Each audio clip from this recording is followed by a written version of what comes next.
বড় দুঃখের সাথে বলতে হয়, আজকে অনেক সময় মন্দিরে যায় আমরা হিন্দুরা যে পাঠা বলি দেই, সেগুলোও মুসলমানের সন্তান খায়। নাউজুবিল্লাহ। আগামী সময়, কারণ মুসলমান একটা মাসালা ভালোভাবে মনে রাখেন, আপনি যদি নিজের হাতেও কোনো পশু জবাই করেন, বিসমিল্লাহ বললেন না, আল্লাহর নাম নিলেন না, আল্লাহু আকবার বললেন না, কোরবানির পশু যদি হয় আপনি বিসমিল্লাহ ছাড়া, আল্লাহর নাম ছাড়া জবাই করলে এটা মুসলমানের জন্য হারাম, হারাম, হারাম। আজকে যে হিন্দুদের পাঠা বলি অনেকে আমরা খাই, এগুলা হিন্দুরা মনে হয় আল্লাহু আকবার বলে জবাই দিছে, আল্লাহু আকবার বলছে, তাহলে এটা আমাদের জন্য হারাম নয়, এটা আমাদের জন্য হালাল নয়, হারাম। আজকে বিভিন্ন রাস্তাঘাটে দেখবেন অল্প টাকায় খাসির মাথা পাওয়া যায়। সতর্কতার জন্য বললাম, ইমানদার, আপনার ইমান ঠিক রাখতে হবে। অনেক সময় রাস্তাঘাটে দেখবেন খাসির মাথা ইদানিং খুব বেশি পাওয়া যাবে, যেহেতু তাদের একটা পূজা গেছে। এই সময়ে ওই খাসির মাথাগুলা কিনা থেকে বিরত থাকেন, কারণ অধিকাংশই কম টাকায় কসাইরা আনে, তারা সাপ্লাই করে, এগুলার ভিতরে বিসমিল্লাহ বলা হয় নাই। এটা কোনো মুসলমানের জন্য হালাল হতে পারে না, মুসলমানের জন্য হারাম। কথা বলেন ঠিক কিনা? ধর্ম যার যার, উৎসব তার তার। আজও পর্যন্ত দেখি নাই, আপনাদের খারাপ লাগতে পারে, বেয়াদবি নিয়েন না, আজও পর্যন্ত আমি তো দেখলাম না যে আমাদের ঈদগাহে আইসা আমার কোনো ভাই আমাদেরকে শুভেচ্ছা জানাইলো, নামাজে আমাদের সাথে সামিল হইল। তবে আমাদের কি হয়ে গেল যে আমরাও অধিকাংশ সময় শুভেচ্ছা জানাইতে যায় এমন অবস্থা হয়। আল্লাহ আমাদের সবাইকে হেফাজত করুক, সকলে বলেন আমিন। সর্বোচ্চ আওয়াজ দিয়ে একবার কালিমাতুশ শুকর আদায় করে আলহামদুলিল্লাহ। আরও শুকরিয়া আদায় করি এজন্য যে মহান মালিক আপনাকে আমাকে সুস্থতার মতো নিয়ামত দিয়েছেন। আপনি আর আমি সুস্থ অবস্থায় মসজিদে আসতে পেরেছি, এজন্য আর একবার বলি আলহামদুলিল্লাহ। এ ফিতনা ফাসাদের জামানায়, যেই জামানার ভিতরে মানুষগুলো কে কার আগে জাহান্নামে যাবে এই প্রতিযোগিতা চলতেছে, এমন একটা সময় আল্লাহ পাক রব্বুল আলামিন আপনাকে আমাকে মুসলমান হিসেবে কবুল করছেন, মসজিদে আনছেন, এজন্য আরেকবার বলেন আলহামদুলিল্লাহ। মুহতারাম হাজিরিন, বেশি বেশি দোয়া করা দরকার যে মাওলাহে আমরা যেন ইমানের পথে অটল এবং অবিচল থাকতে পারি, ইমান নিয়ে যেন মরতে পারি। এই দোয়া আল্লাহর কাছে বেশি বেশি করা দরকার। কারণ সে জামানায় এখন এমন একটা পরিস্থিতি, মানুষ জাহান্নামে যাওয়ার জন্য অল টাইম প্রতিযোগিতা করে যে কে কার আগে জাহান্নামে যেতে পারবে। বরঞ্চ উচিত ছিল আমাদের প্রতিযোগিতা করা, কে কার থেকে বেশি নেক আমল করতে পারি, কে কার থেকে বেশি দ্বীনের কাজে অগ্রগামী হতে পারি, কে কার থেকে বেশি জান্নাতের পথে অগ্রগামী হতে পারি। সেইটা না করে আমরা জাহান্নামে যাওয়ার প্রতিযোগিতায় লিপ্ত আছি। আল্লাহ আমাদের সবাইকে হিফাজত করুক, খাঁটি ঈমান নসিব করুক, সকলে বলেন আমিন।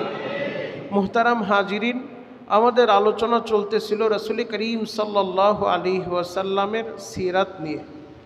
রাসূলুল্লাহ সাল্লাল্লাহু আলাইহি ওয়াসাল্লামের 63 বছরের জীবন ইতিহাসকে 3টা অধ্যায় বিভক্ত করলে, প্রথম 40 বছর নবুয়তের আগে, নবুয়ত পাওয়ার পরে আবার 2টা অধ্যায়, একটা মাক্কি জীবন আর একটা মাদানী জীবন। মাক্কি জীবনে নবীজি 13 বছর থেকেছেন। 13 বছর পরে জুলুম, নির্যাতন, রুরাল যখন চলতেছিল, সর্বশেষ নবী সাল্লাল্লাহু আলাইহি ওয়াসাল্লাম আল্লাহ পাকের আদেশ পেয়ে, আল্লাহর ওয়ার্ডারে নিজের জন্মভূমি ত্যাগ করে হিজরত করে মদিনা এসেছেন। তবে মদিনার হিজরত এটা প্রথম হিজরত না। নবীজি মক্কায় ছিলেন, নবী মক্কায় থাকা অবস্থায় সাহাবায়ে কেরাম যখন তাদের উপরে জুলুম চলতেছিল, নবীজির আদেশে তারা আবিসিনিয়ায় হিজরত করেছেন। পরবর্তীতে নবী সাল্লাল্লাহু আলাইহি ওয়াসাল্লাম তিনি মদিনায় হিজরত করলেন। মদিনায় আসার পরে মদিনায় 10 বছর মাত্র নবীজি ছিলেন। এই 10 বছরের ভিতরে আল্লাহ পাক রব্বুল আলামিন এই ইসলাম পৃথিবীর বিভিন্ন রাষ্ট্রে পৌঁছে দিয়েছে। মদিনায় আসার পরে দ্বিতীয় হিজরিতে আবার মক্কার কাফিরদের সাথে একটা যুদ্ধ সংগঠিত হয়েছিল, যেটাকে ইসলামের ইতিহাসে প্রথম জিহাদ বলা হয়। যেই জিহাদ সংগঠিত হয়েছে দ্বিতীয় হিজরির রমজান মাসের 17ই রমজান, মদিনা থেকে প্রায় 162 কিলোমিটার দূর সেই বদরের ময়দানে রাসূলুল্লাহ সাল্লাল্লাহু আলাইহি ওয়াসাল্লাম 313 জন সাহাবায়ে কেরামের একটা কাফেলা নিয়ে এসেছিলেন। পক্ষান্তরে আবু জাহেলের নেতৃত্বে যারা যুদ্ধের পোশাক যাদের গায়ে ছিল, যুদ্ধের তরবারি পর্যাপ্ত পরিমাণে ছিল, যুদ্ধের জন্য ঘোড়া পর্যাপ্ত পরিমাণে ছিল, সব সরঞ্জামাদি যাদের ছিল, কোনো কিছুর অভাব ছিল না, সংখ্যায়ও তারা বেশি, 1000 কাফির। আর অপর দিকে মুসলমান, তাদের ওই রকম যুদ্ধের পোশাকও ছিল না, 313 জন, 9 জনে মিলে একটা লাঠি। তাহলে চিন্তা করে দেখেন, যেখানে কাফেরের সংখ্যা 1000, আবু জাহেলের নেতৃত্বে ওরা যুদ্ধের সাজে সজ্জিত, ওদের পোশাক আছে, ওদের ঘোড়া আছে, তরবারি আছে, কিন্তু মুসলমানের ডালসুর কি নাই, মুসলমানের মাত্র ঘোড়া হলো 2টা, মুসলমান 9 জনে মিলে এক লাঠি, 313 জন। কিন্তু ইমানের বলে বলিয়ান হয়ে আল্লাহ পাকের ওয়ার্ডারে বদরের ময়দানে যে জিহাদ সংগঠিত হয়েছিল ইসলামের ইতিহাসে প্রথম জিহাদ, ওই জিহাদে আল্লাহ পাক রব্বুল আলামিন মুসলমানদেরকে বিজয় দান করছেন। ওয়ালাকাদ নাসরাকুমুল্লাহু বিবাদরি ওয়া আনতুম আযিল্লা, যেই বদর শব্দটা আল্লাহ কোরআনে উল্লেখ করছেন, যে বদরের ময়দানে আল্লাহ মুসলমানদেরকে সাহায্য করছেন, কিন্তু কাফের মুশরিকদেরকে, ওদেরকে লাঞ্ছিতভাবে ওদেরকে জাহান্নামের আসামি বানাইছেন। যেই বদরের ময়দানে 313 জন সাহাবায়ে কেরাম যারা উপস্থিত হয়েছিলেন, আল্লাহ তাদের সবাইকে ক্ষমা করে দিয়েছে। যেই বদরের ময়দানে আল্লাহ পাক রব্বুল আলামিন সরাসরি জিব্রাইল আমিনের নেতৃত্বে 1000 ফেরেশতা দিয়ে আল্লাহ মুসলমানদেরকে সাহায্য করছেন। বদরের ময়দানে একটা পাহাড় আছে, যেই পাহাড়টা বালুর পাহাড়, যেই পাহাড়ের নাম জাবালে মালাইকা, ফেরেশতা নাজিলের পাহাড়। যেই পাহাড়ে জিব্রাইলের নেতৃত্বে ফেরেশতা নাজিল হয়েছে, যেই পাহাড়টা বালুর পাহাড় দাঁড়ায় আছে, চতুর্দিকে তাকাইলে শুধু পাথরের পাহাড় দেখা যায়, কিন্তু একটা পাহাড়, বালুর পাহাড়, যেটা জাবালে মালাইকা বদরের ময়দানে অবস্থিত। মুহতারাম হাজিরিন, নবী সাল্লাল্লাহু আলাইহি ওয়াসাল্লাম বদরের ময়দানে এসে মসজিদে আরিস, যেই জায়গাটায় মসজিদ নির্মাণ করা হয়েছে, বড় একটা সুন্দর মসজিদ, মসজিদের নাম মসজিদে আরিস। এই জায়গায় ছিল মুসলমানদের তাবু। নবী সাল্লাল্লাহু আলাইহি ওয়াসাল্লাম রাত্রিবেলা সিজদায় পড়ে আল্লাহর কাছে রোনা জারি করেছেন, নামাজ পড়েছেন, নামাজ শেষ করে হাত উত্তোলন করে আল্লাহর কাছে চোখের পানি জড়ায় দোয়া করছেন, মাতা নাসরুল্লাহ, আল্লাহ কখন আসবে আপনার সাহায্য? আপনার অর্ডারে, আপনার আদেশে আমি 313 জন নিয়ে বদরের ময়দানে হাজির হয়ে গেছি। এখন যদি আগামীকাল জিহাদের ময়দানে মুসলমান পরাজয় বরণ করে, তাহলে আমি আশঙ্কা করতেছি যে পৃথিবীতে আপনাকে আল্লাহ বলার মতো আর কোনো লোক অবশিষ্ট থাকবে না। আমার ছিল 313 জন, আমি এদেরকে নিয়ে এসেছি। এখন যদি আপনি আমাদের পরাজয় দিয়ে দেন, আগামীকাল যদি মুসলমানদের পরাজয় হয়ে যায়, তাহলে ইসলামের পরাজয় হয়ে যাবে। আপনার নাম নেনেওয়ালা, আপনার নাম নেওয়ার মতো কোনো ম্যান তো এই পৃথিবীতে অবশিষ্ট থাকবে না। আল্লাহ কখন আপনার সাহায্য আসবে? আল্লাহ, আমাদের পেটে খাবার নাই, আমাদের যুদ্ধের পোশাক নাই, আমাদের যুদ্ধের তরবারি নাই, আমাদের যুদ্ধের ঘোড়া নাই, আপনার উপরে ভরসা করে এসেছি, আপনার সাহায্যটা কখন আসবে? নবীজি দোয়া করতেছেন, হাত উঠাইতেছেন। বুখারীর বর্ণনা কিতাবুল মাগাজির ভিতরে আসছে, নবীজি হাত উঠাইতেছেন, দোয়া করতে করতে হঠাৎ করে নবীর ঘাড়ের উপর থেকে চাদরটা সরে গেছে, নবীজির শুভ্র অংশ দেখা যাচ্ছে, বের হয়ে গেছে। আবু বকর পিছন দিক থেকে দৌড়ে আইসা নবীজির চাদরটা ঘাড়ের উপরে দিয়া বলে, হাসবুকা ইয়া রাসূলুল্লাহ, নবীজি যথেষ্ট হয়েছে, আপনি আর কাঁদবেন না, আর কাঁদবেন না, অবশ্যই আল্লাহ আপনাকে সাহায্য করবে। আর জোরে বলেন, অবশ্যই আল্লাহ আপনাকে সাহায্য করবে। ওয়াইজ তাস্তাগীথুনা রাব্বাকুম ফাস্তাজাবা লাকুম আন্নী মুমিদ্দুকুম বিআলফিম মিনাল মালাইকাতি মুরদিফিন। আমার আল্লাহ সাহায্য ঠিকই করছে। আল্লাহ বলছে সাহায্য করবে, প্রয়োজনে 1000 ফেরেশতা পাঠায় দিবে। আল্লাহ ওই জাবালে মালাইকার উপরে জিব্রাইলের নেতৃত্বে 1000 ফেরেশতা পাঠায়া মুসলমানদেরকে আল্লাহ সাহায্য করছে। আর ওই বদরের ময়দানেই মক্কার কুখ্যাত বদমাইশ আবু জাহেল, যার নেতৃত্বে আমার নবীকে নবুয়ত পাওয়ার পরে দীর্ঘ 13 বছর নবীর উপরে জুলুম আর নির্যাতন করা হয়েছিল, যেই আবু জাহেলের নেতৃত্বে আমার নবীকে রক্তাক্ত করা হয়েছিল, যেই আবু জাহেলের নেতৃত্বে আমার নবীকে তার জন্মভূমি ছেড়ে হিজরত করে মদিনা আসতে বাধ্য করেছিল। মদিনা আসার পরেও আবু জাহেল ক্ষান্ত হয় নাই, দলবল নিয়ে চলে আসছে। মদিনায়ও যেন মুসলমানরা বসবাস করতে না পারে, পৃথিবীর কোনো জায়গায় যেন মুসলমান বসবাস করতে না পারে। আবু জাহেল দলবল নিয়ে বড় অহংকার করে, দম্ভ করে বদরের ময়দানে এসেছিল। আমার আল্লাহ ওই বদরের ময়দানে আবু জাহেলকে লাঞ্ছিত আর অপমানিত করে কুকুরের মতো জাহান্নামের টিকিট ধরায় দিয়েছে। আরো জোরে বলেন। মক্কার বড় বদমাইশ আবু জাহেল বদরের ময়দানে ফাইনাল হইছে। এখনো পর্যন্ত হাজিরা যখন যায়, অনেক হাজি ওই মসজিদে আরিসে নামাজ পড়ে পাগলের মতো জোর শুরু করে, পাথর একটা নিয়া, যে বদমাইশকে তো পাই নাই, অন্তত যেই জায়গায় শোয়া রাখছে একটা পাথর মাইরা ওরে বুঝায় যায় যে তোরে পাইলে আমরাও তোরে সাইজ করতাম, তুই আমার নবীরে কষ্ট দিছস। তাহলে চিন্তা করে দেখেন যে আবু জাহেল চেয়েছিল ইসলাম যেন মদিনায়ও থাকতে না পারে, মুসলমান যেন মদিনায়ও বসবাস করতে না পারে। আমার আল্লাহ এই ইসলামকে এমনভাবে চমকায় দিছে যে ইসলাম 13 বছর নবীজির মেহনতে মক্কা নগরীতে ছিল, এরপরে হিজরত করে মদিনায় গেছেন। আমার আল্লাহর কি লীলা খেলা! আমার আল্লাহ মদিনায় যাওয়ার পরে প্রথম জিহাদ সংগঠিত করাইল দ্বিতীয় হিজরিতে, অপরদিকে 6ষ্ঠ হিজরিতে আবার যখন একটা হুদাইবিয়ার প্রান্তরে সন্ধি চুক্তি হয়েছিল। আজকে খুতবার ভিতরে জায়াতে কারিমা তেলাওয়াত করছি, ইন্না ফাতাহনা লাকা ফাতহাম মুবিনা। আল্লাহ বলে নিশ্চয়ই আমি এমন একটা ফয়সালা করে দিলাম যেটা সুস্পষ্ট আপনাদের বিজয়। এই 6ষ্ঠ হিজরির পরেই সারা পৃথিবীব্যাপী এই দ্বীনের দাওয়াত, ইসলামের দাওয়াত পৌঁছে গেছে। তো এই হুদাইবিয়ার প্রান্তরে কি ঘটেছিল সেই বিষয়ে সামান্য আজকে আলোচনা করব ইনশাআল্লাহ। এরপরে মক্কা বিজয়ের পূর্ব আভাস, মক্কা বিজয়ের আগে এই হুদাইবিয়ার সন্ধির মাধ্যমেই আল্লাহ পাক রব্বুল আলামিন মক্কা বিজয়ের রাস্তাটা উন্মুক্ত করে দিয়েছেন। যে যেই জন্মভূমি থেকে আপনাকে বের করে দিয়েছে, যেই জন্মভূমি থেকে মুসলমানরা ঈমান আনার কারণে, মুসলমানরা কালিমা গ্রহণ করার কারণে জন্মভূমিতে থাকতে পারে নাই, ভিটা বাড়ি ছাড়া হয়েছে।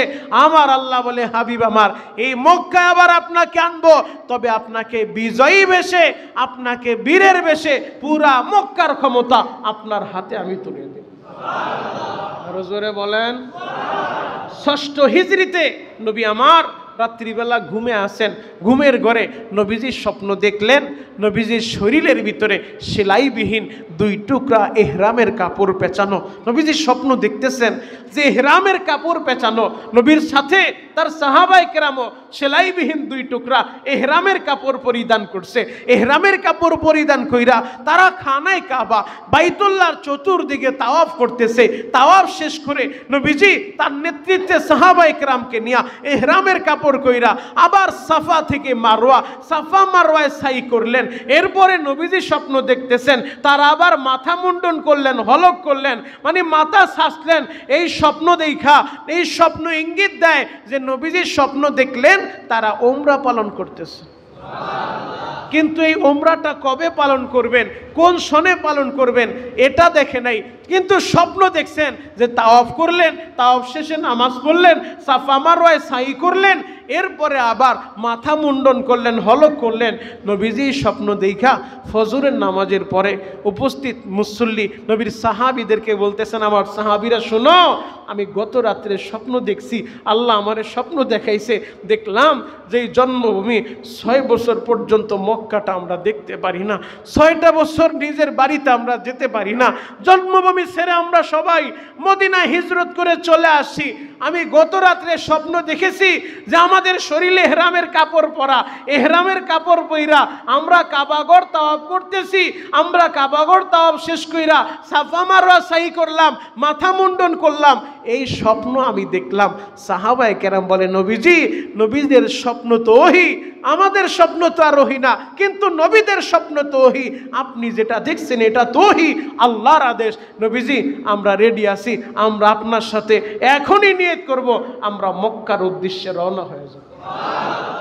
যদিও নবীজি সন বলেন নাই যে ওই সনে দেখছি যে 1 বছর পরে বা 1 মাস পরে, নবীজি স্বপ্নের কথা বলছেন। বলার সাথে সাথে সবার ভিতরে কাবার প্রেম। সবাই বলতেছে, নবীজি, যে কাবাগর 6টা বছর দেখি না, নবীজি চলেন, যেহেতু আপনি স্বপ্ন দেখছেন, আপনার স্বপ্ন তো ওহী, নবীজি চলেন আমরা মক্কায় যাব। নবী এই কথা বলার পরে নবীজি বলছেন, ঠিক আছে, তোমরা কারা কারা যাবে?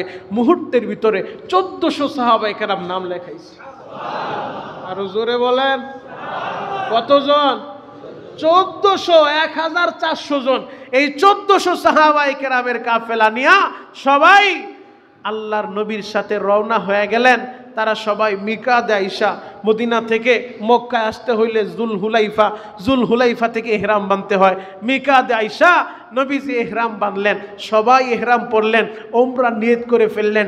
ওমরা নিয়ত কইরা মক্কার উদ্দেশ্যে নবীজির নেতৃত্বে 1400 সাহাবায়ে কেরাম রওনা হয়ে গেছে।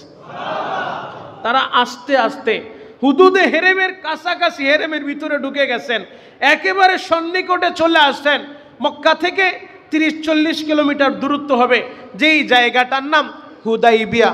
এই হুদাইবিয়ার এই জায়গায় আসার পরে এই দিক থেকে মক্কার তৎকালীন ক্ষমতার মসনদে যিনি ছিলেন তার নাম হলো আবু সুফিয়ান। আবু জাহেল তো 2য় হিজরিতেই বদরের ময়দানে ফাইনাল হয়ে গেছে। আবু জাহেলের পরে নবীজির শ্বশুর তিনি ছিলেন। পরবর্তীতে আবু সুফিয়ান ইসলাম কবুল করছেন, কিন্তু তখনও তিনি ইসলাম গ্রহণ করেন নাই। মক্কার নেতৃত্বে তিনি, নবীজির শ্বশুর আবু সুফিয়ান, তিনি যখন সংবাদ পাইলেন যে নবীজি বিশাল বড় বাহিনী নিয়ে তিনি মক্কায় আসতেছেন, তারা আতঙ্কে ছিলেন যে তারা আসার পরে আবার মক্কা দখল করে ফেলে কিনা। এই জন্য জরুরি ভিত্তিতে তারা আশেপাশে যত এলাকা আছে সব এলাকার লোকজনদের কাছে সাহায্য চাইলেন, তোমরা আমাদেরকে সহযোগিতা করো, যেভাবেই হোক নবী মুহাম্মদকে আমরা প্রতিহত করব, তাকে মক্কায় প্রবেশ করতে দিব না, তোমরা আমাদের সাহায্য করো। কেউ সাহায্য করছে টাকা পয়সা দিয়া, কেউ সাহায্য করছে ঘোড়া দিয়া, কেউ সাহায্য করছে যুদ্ধের তরবারি দিয়া, আবার যাদের যুদ্ধের তরবারি নাই, ঘোড়া নাই, তারা জনগণ দিয়া, জনবল দিয়া সাহায্য করছে। সবার সাহায্য একত্রিত কইরা এইদিকে নবীজি তাবু গাড়ছিলেন হুদাইবিয়ায়। এই হুদাইবিয়ায় আসার পরে নবীজি আবার সংবাদ পাঠাইলেন, বললেন একজনকে পাঠাই, আগে একটু সংবাদ দেই যে আমরা যুদ্ধ করতে আসি নাই। কারণ ইহরামের কাপড় পইরা কেউ যুদ্ধ করতে আসে না। ইহরামের কাপড় যখন হাজিরা তার গায়ের ভিতরে লাগায়, হাজিদের চুলের ভিতরে কোনো বাস থাকে না, হাজিদের শরীরে সুগন্ধি ব্যবহার করে না, হাজিরা পাগলের লেবাস ধইরা হাজিরা পাগলের মতো হয়ে যায়। এরা দুনিয়ার পাগল না, এরা আল্লাহর পাগল হয়ে যায়। সেলাইবিহীন 2 টুকরা কাপড় পইরা লাব্বাইক লাব্বাইক তালবিয়া পড়তে পড়তে পাগলের মতো কাবার উদ্দেশ্যে রওনা হয়ে যায়। নবীজি বললেন কাকে পাঠানো যায়? যদি ওমরকে পাঠাই, ওমর তো গরম মেজাজের মানুষ, ওমরকে পাঠাইলে কাজ হবে না, কাকে পাঠানো যায়? সিদ্ধান্ত হয়ে গেল হযরত ওসমানকে আমি দূত হিসেবে প্রেরণ করি, ওসমানের মাধ্যমে সংবাদটা পৌঁছায় দেই আবু সুফিয়ানের কাছে। কারণ ওসমান এমন একজন ব্যক্তি যেই ওসমানকে আল্লাহ এই পরিমাণ সম্পদ দিয়েছিলেন, ওসমানে গনি, গনি মানি ধনী। আমার আল্লাহ তার এমন সম্পত্তি দিয়েছেন যে হযরত ওসমানের সম্পত্তি নিয়ে এমন কোনো মক্কার নেতা নাই যে তার কাছ থেকে টাকা পয়সা ধার দূর নিয়ে ব্যবসা করে নাই। সুবহানাল্লাহ। এত সম্পত্তি আল্লাহ দিয়েছিলেন হযরত ওসমান রাদিয়াল্লাহু তাআলা আনহুকে। ওসমানে গনি নিজের টাকা দিয়া বহুত খেজুরের বাগান কিনে ওয়াকফ করে দিয়েছেন, বহুত কূপ ক্রয় করে ওয়াকফ করে দিয়েছেন মুসলমানদের জন্য, মানুষের জন্য, যে মানুষ এই কূপ থেকে পানি পান করবে। হযরত ওসমান গনি তিনি ছিলেন ধনী, তিনি হলেন হযরত আল্লাহর নবী সাল্লাল্লাহু আলাইহি ওয়াসাল্লামের জামাতা। নবীজির একটা মেয়ে তার কাছে বিবাহ দিয়েছেন, ওই মেয়ের ইন্তেকাল হওয়ার পরে আবার তার কাছে দ্বিতীয় আরেকটা মেয়ে বিবাহ দিয়েছেন। এই জন্য হযরত ওসমান গনিকে যিনি নূরাইন বলা হয়, 2 নূরের অধিকারী, নবীজির 2টা কন্যা সন্তান তার কাছে বিবাহ দিয়েছিলেন। হযরত ওসমান গনিকে পাঠায় দিলেন যে হযরত ওসমান তার কাছ থেকে সবাই টাকা পয়সা ধার নিছে, সবাই তার পকেটের টাকার খাবার খাইছে, অতএব তার সামনে দাঁড়ায় হয়তো কি উল্টাপাল্টা করবে না, সে একটা সমঝোতা করে আসবে যে আমরা শুধু আসছি, আমরা তাওয়াফ করে আবার চলে যাব, আমরা কাবা ঘরটা দেখি না, এই কাবাটা দেখার জন্য আসছি, তাওয়াফ করতে আসছি। এই সংবাদ নিয়ে হযরত ওসমান গনিকে পাঠাইলেন। এই দিক দিয়ে আবার আবু সুফিয়ান তিনি একজন বার্তাবাহক পাঠায় দিছেন যে কোনোভাবেই নবী মুহাম্মদ যেন আমাদের এই মক্কায় প্রবেশ না করে, আমরা তাকে প্রতিহত করব, প্রয়োজনে যুদ্ধ করব, কারণ তারা আশঙ্কায় ছিলেন হয়তো তিনি মক্কা দখল করতে আসছেন। এইভাবে যখন তারাও সংবাদ একজন বার্তাবাহক পাঠায় দিছে, সে আসার পরে নবীর কাছে বললেন, নবীজি বললেন আমরা যুদ্ধ করতে আসি নাই, দেখো আমাদের কাছে কোনো তরবারি নাই, আমরা স্বাভাবিকভাবে এসছি, এহরামের কাপড় পরে উমরা করার নিয়েই আমরা আসছি। এই দিক দিয়ে সংবাদ চলে আসছে যে হযরত ওসমান গনি যে নবী পাঠাইছে, হযরত ওসমান গনিকে তারা শহীদ করে দিছে। এই সংবাদটা যখন আসছে, আল্লাহ নবী আর সহ্য করতে পারে নাই যে যেই ওসমান, সে তো রাগী মেজাজের মানুষ না, বরঞ্চ সে ঠান্ডা প্রকৃতির মানুষ, সে বড় লাজুক, যে ওসমান গনি তাকে পাঠাইলাম আমি বার্তাবাহক, তাকে যেহেতু শহীদ করে দিছে, এখন সে বেঁচে আছে না মরে গেছে তা তো জানি না, সংবাদ তো আসছে ওসমান গনিকে শহীদ করে দিছে, ওসমান গনি আর দুনিয়ায় বেঁচে নাই। আল্লাহ নবী সাল্লাল্লাহু আলাইহি ওয়াসাল্লাম যেই গাছের নিচে বসেছিলেন, বাবলা গাছ, ওই গাছের নিচে বসে নবী আমার হাতটা বাড়ায় দিলেন। আমার সাহাবীরা এহরামের কাপড় পরে এসেছিলাম, কিন্তু সংবাদ চলে আসছে আমার ওসমানকে তারা নির্মমভাবে শহীদ করেছে, আমার হাতে তোমরা হাত দাও, বায়াত গ্রহণ করো, যদি ওসমানকে শহীদ করে থাকে ওসমানের রক্তের বদলা নেব, হয়তো আমরা শহীদ হব, নয়তো ওসমানের রক্তের বদলা নিয়ে এরপরে আমরা যাব, সবাই আমার হাতে হাত দাও। আল্লাহ নবীর হাতে সাহাবায়ে কেরাম হাত দিতেছিলেন, সবাই যখন হাত দিলেন, হাতের উপরে নবীজি আরেকটা হাত দেয়, সাহাবায়ে কেরাম বলেন নবীজি আপনি আবার উপরে একটা নিচে একটা হাত দিলেন, উপরে হাতটা কেন দিলেন? বলেন এই হাতটা আমার উসমানের হাত। আরো জোরে বলেন, এই হাতটা আমার উসমান গনির হাত, যদি আমার উসমান গনি জীবিত থাকে উসমানের হাতটা আমি দিলাম। নবীজি যখন বায়াত নিলেন তাদের কাছ থেকে, আমার আল্লাহ জিবরাইল আমিনের মাধ্যমে আয়াত নাজিল করে জানায় দেয় আপনাদের হাতের উপরে আমি আল্লাহর হাত আছে। শুধু সাহাবায়ে কেরাম আপনার হাতে হাত দেয় নাই, সকলের হাতের উপরে আমি আল্লাহ হাত দিয়েছি, আমি আল্লাহর হাত আছে। যখন বায়াত গ্রহণ করছে, এখন বায়াত গ্রহণ কইরা সবাই প্রস্তুত, ওসমানকে শহীদ করে থাকে রক্তের বদলা নিব, নয়তো আমরাও শহীদ হয়ে যাব। এইভাবে যখন বায়াত গ্রহণ করলেন, বায়াত গ্রহণ করার পরে পরবর্তীতে সংবাদ আসছে ওসমান গনিকে শহীদ করা হয় নাই, বরং গুজব ছড়ানো হয়েছিল ওসমান গনি সশরীরে তিনি আসছেন, জীবিত অবস্থায় আসছেন। আসার পরে এবার আল্লাহর নবী আবু সুফিয়ান যেই বার্তাবাহক পাঠাইছে তাকে বলে দিলেন, বলো আমরা যুদ্ধ করতে আসি নাই, আমরা এসছি বাইতুল্লাহ তাওয়াফ করে আমরা চলে যাব। এই কথা যখন বলছে, আবার তারা বায়াত গ্রহণ করছে। আবু সুফিয়ানের কাছে সংবাদ আসছে নবী মুহাম্মদের হাতে হাত দিয়া সব সাহাবীরা তার সাথী সঙ্গীরা ওয়াদাবদ্ধ হয়েছে, তারা দরকার হলে জীবন দিবে, এরপরও বদলা গ্রহণ করবে ওসমান হত্যার। এই সংবাদ শুই না এবার কাফেরদের দিলের ভিতরে ভূমিকম্প শুরু হয়ে গেছে, তারা ভয় পেয়ে গেছে, কারণ বদরের ময়দানে 313 জন তারা যেইভাবে আমাদেরকে পরাজিত করছে, 1313 জনের সামনে আমরা কুলাই নাই। এই দিক দিয়ে আল্লাহর নবী ওই জায়গায় আইসা হুদাইবিয়ার প্রান্তরে আইসা নবীজি আবার একটা কৌশল অবলম্বন করছেন। নবীজি কৌশলটা করছেন, নবীজি রাত্রিবেলা সাহাবীদেরকে বললেন, আমার সাহাবীরা শোনো, তোমরা সংখ্যায় কত? বলে 1400। খাবার রান্না করতে হবে, বলে তোমরা খাবার যে রান্না করবে 2 জন 3 জন মিলে মিলে আলাদা চুলায় খাবার রান্না করো, এবং বাথরুম ওয়াশরুম যেটাকে বলি টয়লেট, বলে এই টয়লেট ওয়াশরুম সংখ্যায় কম করবা, কিন্তু চুলা ব্যাপক পরিমাণে করবা, শত শত চুলা করবা, এক চুলার ভিতরে 2 জন 3 জনের করে রান্না হবে।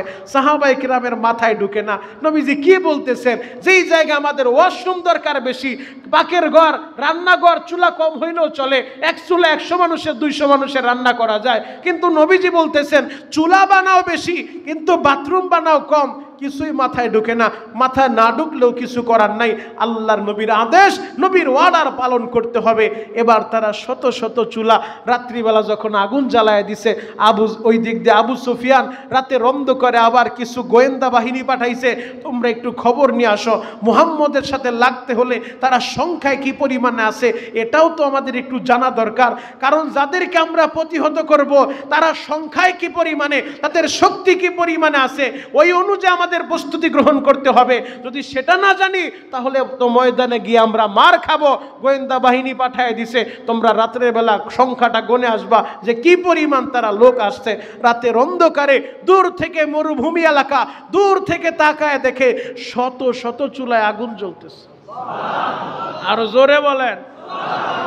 এই দৃশ্য দেখা গোয়েন্দা বাহিনীর ভূমিকম্প শুরু হয়ে গেছে। হায় হায়, আমাদেরকে পাঠাইছে সংখ্যা গণার জন্য। দূর থেকে তাকায় দেখো মরুভূমির মাঝখানে মনে হয় পুরো এলাকাটা আগুন জ্বলতেছে। এই পরিমাণ চুলা জ্বালায় যারা রান্না করতেছে, না জানি কয় হাজার কয় লাখ লোক নিয়ে আসছে, আল্লাহই ভালো জানে। অতএব ভয়ে গোয়েন্দা বাহিনী রাত্রিবেলার যায় নাই, রাতের ভোর রাত্রে আইসা আবু সুফিয়ানের কাছে সংবাদ দিছে, লিডার আপনি তো পাঠাইছেন আমাদেরকে সংবাদ দেওয়ার জন্য, তারা সংখ্যায় কি পরিমাণ দেখার জন্য।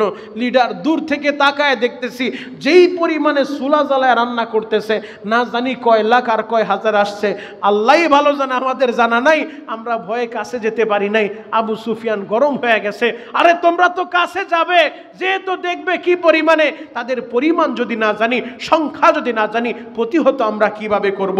আমাদের তো মার খেতে হবে। তাহলে কি করা যায়? যত কষ্ট হোক তাড়াতাড়ি যাও, সংবাদ নিয়ে আসো।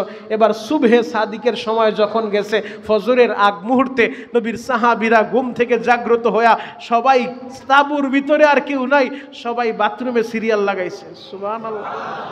এক এক বাথরুমের সামনে 50-100 জন করে সিরিয়াল ধরে দাঁড়ায় আছে, আর সবার হাতের ভিতরে লাঠি, মেসওয়াক করতেছে। এই দৃশ্য দেখা গোয়েন্দা বাহিনী দূর থেকে দেখতেছে বাথরুমের সামনে যেই পরিমাণ সিরিয়াল, না জানি তাঁবুর ভিতরে কি পরিমাণ লোক ঘুমাইতেছে, অথচ তাঁবুর ভিতরে 3 জনও নাই। কারণ সবাই নামাজের উদ্দেশ্যে বাথরুমের সামনে জরুরত সারার জন্য সিরিয়াল ধরছে। সিরিয়াল শেষ করে, জরুরত শেষ করে এরপরে নামাজে দাঁড়ায় যাবে, ভিতরে তো আর কেউ নাই। তারা দূর থেকে তাকায় দেখতেছে যেই পরিমাণ লোক সিরিয়াল ধরছে, না জানি কি পরিমাণ লোক রেস্টে আছে। আবার তারা তাকায় দেখো যেইভাবে গাছ দিয়া দাঁত ঘষতেছে, দাঁতের ভিতরে শান দিতেছে, আল্লাহই জানে অবস্থা কি হয়। এবার লিডারকে এসে খবর দিছে, কোনোভাবেই মুসলমানের সাথে যুদ্ধে জড়ায় বিজয়ী হওয়া সম্ভব না। যারা আমাদের বড় বড় লিডার যারা ছিল, আবু জেহেলের মতো লিডার রে 313 জনে ফাইনাল করে দিছে বদরের ময়দানে, তাদের সাথে আমরা পারবো না। কারণ তারা শত শত কি পরিমাণে লোক আসছে আল্লাহই ভালো জানে। সকালবেলা দেখলাম এক এক বাথরুমের সামনে 100-150 লোক সিরিয়াল ধরে দাঁড়ায় আছে, তাদের সাথে পারা যাবে না। আবু সুফিয়ান এবার একটু নড়ে চড়ে বসছে, তাহলে কি করা যায়? বলে যে কোনোভাবে তাদের সাথে একটা সমঝোতা করেন, সন্ধি করেন, যে কোনোভাবে আমরা সমঝোতায় চলে আসি। সমঝোতায় আসলে তার সমস্যা হবে না, যুদ্ধ হবে না। এবার সমঝোতার প্রস্তাব নিয়ে তারা আসছে নবীজির কাছে। এই হুদাইবিয়ার প্রান্তরে, হুদাইবিয়া যেটাকে হুদাইবিয়ার সন্ধি চুক্তি বলা হয়, এই জায়গায় এবার তারা সন্ধি করার জন্য আসছে। বলে দেখো আমরা তোমাদের সাথে সন্ধি চুক্তি করতে চাই, মারামারি চাই না। বলে কি সন্ধি করবেন? বলে সন্ধিটা হলো এই বছর তোমাদেরকে কোনোভাবেই আমরা মক্কায় প্রবেশ করতে দিব না। হযরত ওমর, তিনি তো মেজাজ গরম। ওমর নরম না গরম? আরো জোরে বলেন, নরম না গরম? হযরত ওমর তো কথা শুনে দাঁত কামড়াইতেছে, একবার বসে একবার দাঁড়ায়, তরবারি একবার বের করে একবার ঢুকায়, কি করবে? এই দিক দিয়ে বলতেছে যে না, এই বছর কোনোভাবেই মক্কায় প্রবেশ করতে পারবেন না, আগামী বছর থেকে আসতে পারবেন। তবে আগামী বছর থেকে যখন আসবেন, আপনাদের সাথে অস্ত্র থাকলেও ওই অস্ত্র কোষমুক্ত করা যাবে না। ওই অস্ত্রগুলো আলাদাভাবে কোষমুক্ত না রেখে, কোষের ভিতরে রেখে এরপরে প্রবেশ করবেন। এই রকম কিছু সন্ধি আমরা লিখিত আকারে করতে চাই। আরেকটা শর্ত হলো, আমাদের মক্কা থেকে কোনো লোক যদি ইসলাম কবুল করে, কোনো পুরুষ যদি আপনাদের মদিনায় যায়, তারে আমাদের কাছে হস্তান্তর করতে হবে, মদিনায় রাখতে পারবেন না। আর আমাদের কোনো লোক আপনাদের মদিনায় গেলে রাখতে পারবেন না, ফিরায় দিবেন। কিন্তু মদিনার কোনো লোক যদি তারা ইসলাম সাইরা আমাদের দলে চলে আসে, তাহলে আমরা তাকে ফেরত দিব না। মানে সন্ধি চুক্তি যে করবে, যা কিছু বলতেছে সব তাদের পক্ষে, মুসলমানের বিপক্ষে। বাহ্যিকভাবে মনে হয় মুসলমান পরাজয় বরণ করতেছে, আরে আমাদের সংখ্যা আছে, আমাদের সামর্থ্য আছে, কিন্তু তাদের এই প্রস্তাব আমরা কেন গ্রহণ করব? নবীজি বললেন ঠিক আছে, তাহলে সন্ধি চুক্তিটা লেখো। হযরত আলীকে আদেশ করলেন, আলী সন্ধি চুক্তি লেখো। বিসমিল্লাহির রহমানির রহিম বলে যখন সন্ধি চুক্তি লেখা হবে, মুহাম্মদুর রাসূলুল্লাহ সাল্লাল্লাহু আলাইহি ওয়াসাল্লামের পক্ষ থেকে এবং আবু সুফিয়ান কাফেরদের পক্ষ থেকে এই সন্ধি চুক্তি লিখিত হচ্ছে। যখন এই কথাটা বলছে, বলে দাঁড়াও আলী, যদি রাসূলুল্লাহ আমরা মানি তাহলে তো চুক্তির আর দরকার নাই। সমস্যাই তো আমাদের এই জায়গায়, মুহাম্মদুর রাসূলুল্লাহর সাথে আমাদের চুক্তি না, মুহাম্মদ ইবনে আব্দুল্লাহর সাথে চুক্তি। যদি রাসূলুল্লাহ আমরা মাইনাই লই, তাহলে তোমাদের সাথে আমাদের কোনো আর চুক্তির তো দরকার হয় না, তাহলে আমরাও তো তার রাসূল মেনে নিলাম। এই জায়গায় রাসূল লেখা যাবে না, রাসূল কাটো। আল্লাহ নবী হযরত আলীর দিকে তাকায় বলেন, আলী ঠিক আছে, মুহাম্মদুর রাসূলুল্লাহকে এটা মুহাম্মদ ইবনে আব্দুল্লাহ লেখো। হযরত ওমর কোনোভাবেই মেনে নিতে পারতেছেন না, সাহাবায়ে কেরাম মেনে নিতে পারতেছেন না যে আল্লাহর নবীর নাম আমরা কেটে দিব। হযরত আলী লেখা বন্ধ করে বলে, নবীজি আমার সেই সামর্থ্য নাই, ক্ষমতা নাই যে আমি রাসূলুল্লাহ শব্দটা আমি আলীর হাতে কাটবো, আমার সেই ক্ষমতা নাই। আল্লাহ নবী বললেন, আলী কোন জায়গায় রাসূলুল্লাহ লেখা আমারে দেখায় দাও, কারণ আমার নবী দুনিয়ার কোনো ভার্সিটিতে পড়ে নাই, দুনিয়ার কোনো প্রাইমারিতে যায় নাই, দুনিয়ার কোনো মাদ্রাসায় যায় নাই, এ পৃথিবীর কোনো মানুষকে আমার নবীর শিক্ষক আল্লাহ বানান নাই। আমার নবী, যেই নবী কোনো স্কুলেও পড়লেন না, যেই নবী কোনো মাদ্রাসায় গেলেন না, যেই নবী কোনো টিচারের কাছে কোচিং করলেন না, ওই নবী বলতেছে আনা বুইস্তু মুআল্লিমান, আমার আল্লাহ শিক্ষক হিসেবে পাঠায় দিছে। ওই নবীরে দুনিয়ার কোনো ভার্সিটিতে পাঠায় নাই, ওই নবীরে যা কিছু শিক্ষা দিয়েছেন কে? আল্লাহ। আর জোরে বলেন। নবীজি বললেন, রাসূলুল্লাহ কোন জায়গা আমারে দেখাও, বলে এই জায়গায় রাসূলুল্লাহ লেখা। নবীজি নিজের হাতে কেটে দিলেন, বলে লেখো মুহাম্মদ ইবনে আব্দুল্লাহর পক্ষ থেকে এই সন্ধি চুক্তি। এবার যখন এক একটা চুক্তি তারা করতেছে, লিখতেছেন, এই বছর মুসলমান প্রবেশ করতে পারবে না, মুসলমান এইবার মক্কায় যেতে পারবে না, আগামী বছর থেকে তারা আসতে পারবে, এবং মক্কার কোনো মুসলমান, মক্কার কোনো পুরুষ যদি ইসলাম গ্রহণ কইরা মদিনায় চলে যায়, তাকে আমাদের কাছে হস্তান্তর করতে হবে। মদিনার কোনো পুরুষ মক্কায় আসলে তাকে আমরা হস্তান্তর করব না। এইভাবে যখন চুক্তিগুলা লেখা হইতেছিল, যখন চুক্তি হয়ে গেছে, সিলসাপ্পর হয়ে গেছে, এবার আল্লাহর নবী বলতেছেন, ও আমার সাহাবীরা তোমরা সবাই মাথা মুন্ডন করে ফেলো।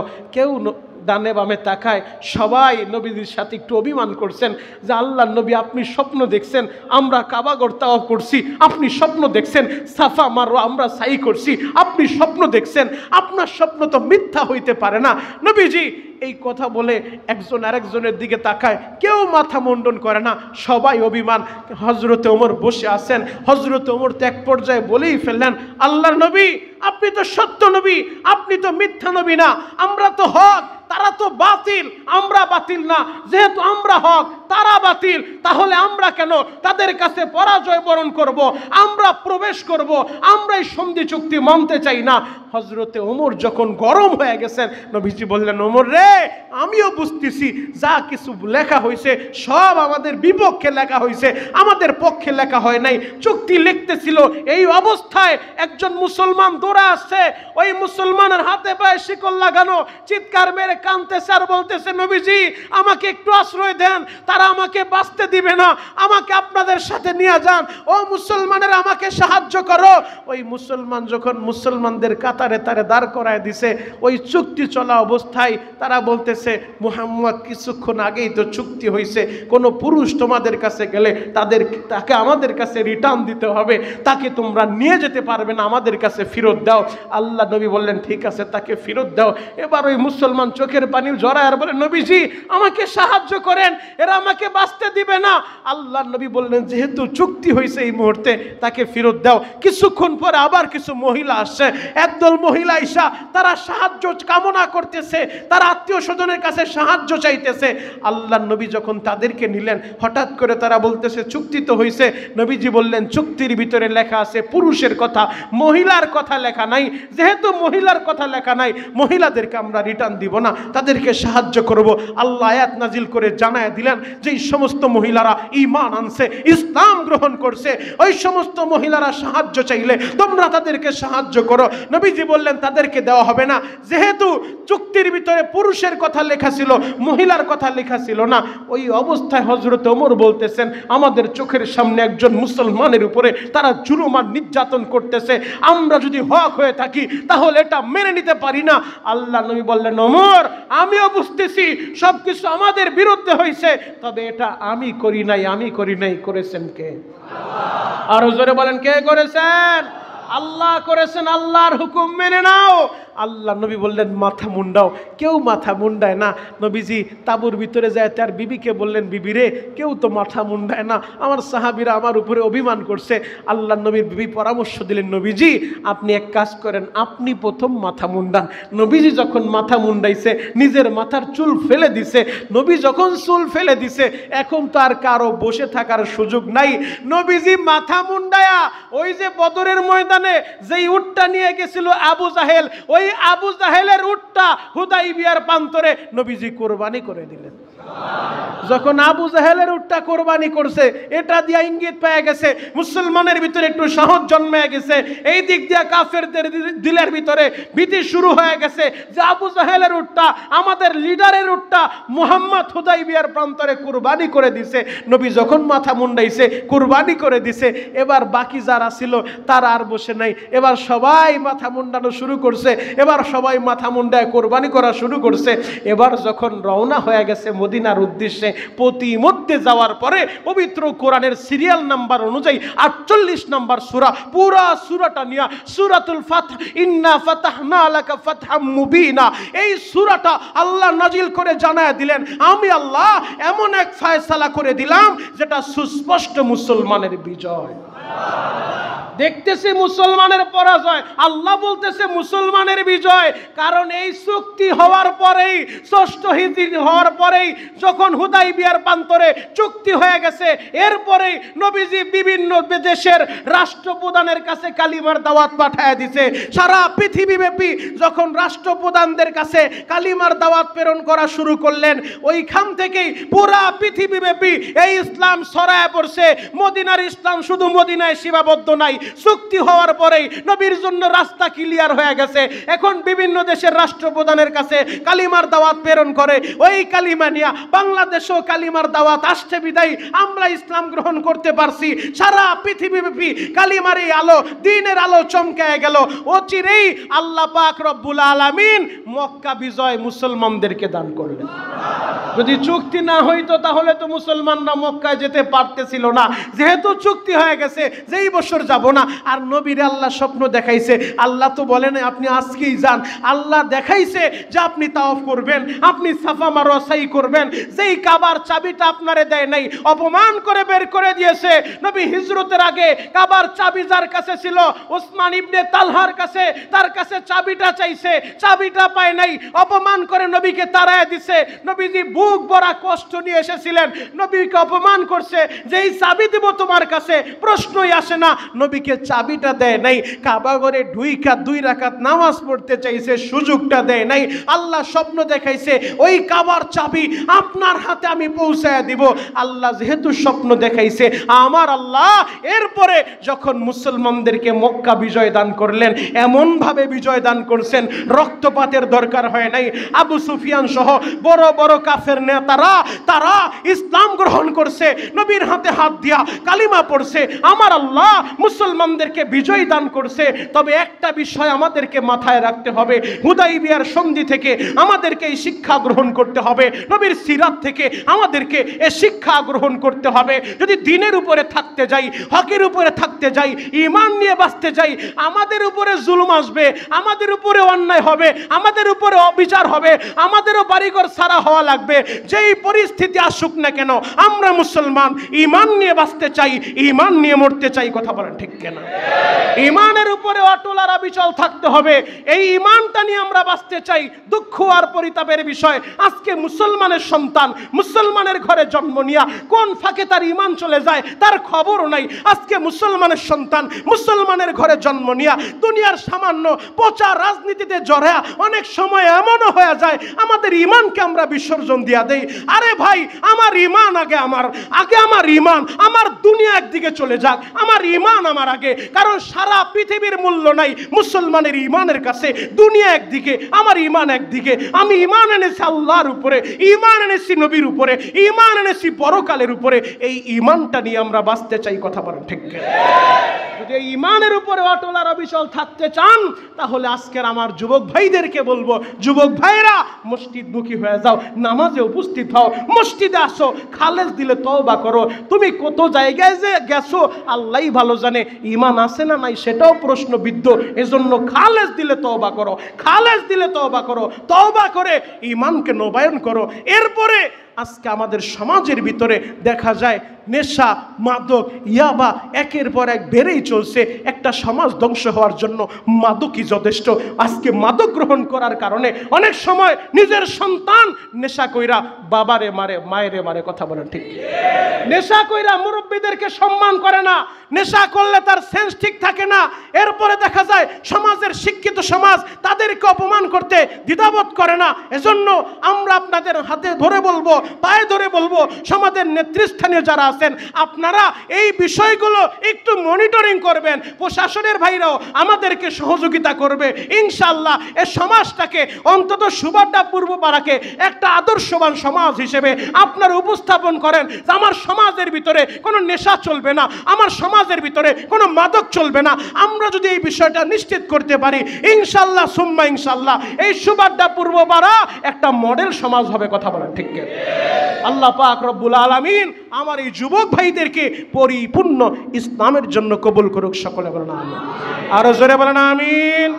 ঈমানের পথে অটল অবিচল থাকতে গেলে হামলা, মামলা, জেল, জরিমানা আসবে, এগুলা মাথায় নিয়ে আমাদের সামনে অগ্রসর হতে হবে। কথা বলেন ঠিক কেন?